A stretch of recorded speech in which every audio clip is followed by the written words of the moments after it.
Hi ஹலோங்க. இன்றைக்கி நம்ம resort web சீரிஸோட episode number 61 தான் பார்க்க போகிறோம்.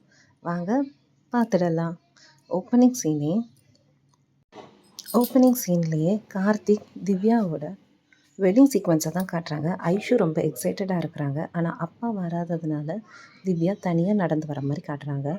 இங்கே கெஸ்ட் ஒருத்தர் செஃப் நெடுமாறன் கூட ஃபோட்டோ எடுக்கணும்னு சொல்லிட்டு அவங்கள அப்ரோச் பண்ணுறாங்க. சேம் டைம் பேண்ட்ரியில் நடக்கிற ஸ்வீட்ஸான இதையும் பற்றி பேசுகிறாங்க.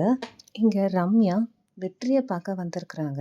வெற்றி பார்த்திங்கன்னா ரெசார்ட்டோட லாப நஷ்ட கணக்கை பார்த்துட்டு இருக்கிறாரு. சீக்கிரத்தில் நம்ம ப்ராஃபிட்டை கெயின் பண்ணிடலாங்கிறாங்க.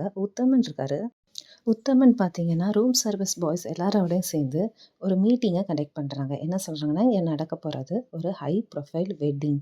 ஸோ ரெசார்ட்டில் நடக்க போகிற ஒரு ஹை ப்ரொஃபைல் மேரேஜ் தான் இந்த கார்த்திக் திவ்யாவோட மேரேஜ். அதில் எல்லோரும் எப்படி நடந்துக்கிடணும், எதெல்லாம் பண்ணக்கூடாது அப்படின்னு டீட்டெயிலாக எக்ஸ்பிளைன் பண்ணிக்கிட்டு இருக்கிறாங்க. அங்கே வரக்கூடிய கார்த்திக் நம்ம வெற்றி ரொம்ப தேங்க்யூ, நீங்கள் பண்ணி கொடுத்த ஸ்வீட் திவ்யாவுக்கு ரொம்பவே பிடிச்சிருந்தது, I am happy for that அப்படின்னு சொல்கிறாங்க. இங்கே கிச்சனில் ஒரு ஃபோன் கால் வருது. ஐஷு தான் அட்டன் பண்ணுறாங்க. அவங்க என்ன சொல்கிறாங்க அப்படின்னா, அந்த கெஸ்ட்டு, உங்கள் பேண்ட்ரியில் பாலக் வடை சாப்பிட்டேன், ரொம்ப டேஸ்ட்டாக இருந்துச்சு. அதே மாதிரி ஆர்கானிக் ஃபுட்ஸை உங்களோட கிச்சன்லேயும் கிடச்சா ரொம்ப நல்லாயிருக்குமே அப்படின்னு கேட்குறாங்க. இதை கேட்ட ஐஷு கொஞ்சம் டிசப்பாயின்மெண்ட் ஆகிறாங்க. உடனே செஃப் ஜான் கிட்ட ஃபோனை ஹேண்ட் ஓவர் பண்ணிடுறாங்க. 2 பேரும் போய் செஃப் நெடுமாறன்ட்ட இதை எக்ஸ்பிளைன் பண்ணுறாங்க. எல்லோரும் ஆர்கானிக் ஃபுட்ஸை தான் விரும்புகிறாங்க அப்படின்னு. ஆனால் அவர் ஸ்டிக் ஆன் டு த மெனுவோட என்ன இருக்கோ அதை மட்டும் சமைச்சா போதும்னு ஸ்ட்ரிக்டாக சொல்லியிருந்தாரு.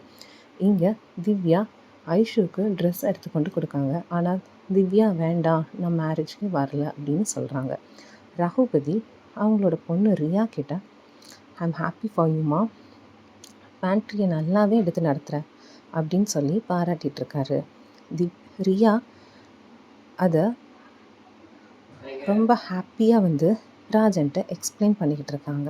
அதே மாதிரி வெற்றிக்கிட்டேயும் இந்த சக்ஸஸ் எல்லாத்துக்கும் நீயும் ஒரு காரணம் வெற்றி, நான் உன்னை ரொம்ப நம்பியிருக்கேன், நீ ரொம்ப ஹார்ட் ஒர்க்கிங் பர்சன் அப்படின்னு அவங்கள பாராட்டிகிட்ருக்காங்க. செஃப் நெடுமாறன் அவரோட பாஸ்ட்டை நினச்சி பார்க்காரு. என்னென்னா, வெற்றியோட அப்பாவும் இதே மாதிரி தான் ஆர்கானிக் ஃபுட்ஸ் தான் ஒரு நாள் நம்ம ரெசார்ட்டில் நல்லா வரும், நீ பாரு அப்படின்னு சொல்லியிருப்பார். ஆனால் அந்த டைம்லேயே நெடுமாறன் அதெல்லாம் இல்லை அப்படின்னு அவர்கிட்ட பேசியிருப்பார். அதை யோசிச்சுக்கிட்டே சேம் பிளட் அதே மாதிரி இருக்கான் அப்படின்ட்டு திங்க் பண்ணிகிட்ருக்காங்க. இந்த ரிவ்யூ உங்களுக்கு பிடிச்சிருந்தா என்னோடய சேனலை லைக் பண்ண மறந்துடாதீங்க, சப்ஸ்கிரைப் பண்ணவும் மறந்துடாதீங்க. Thank you all.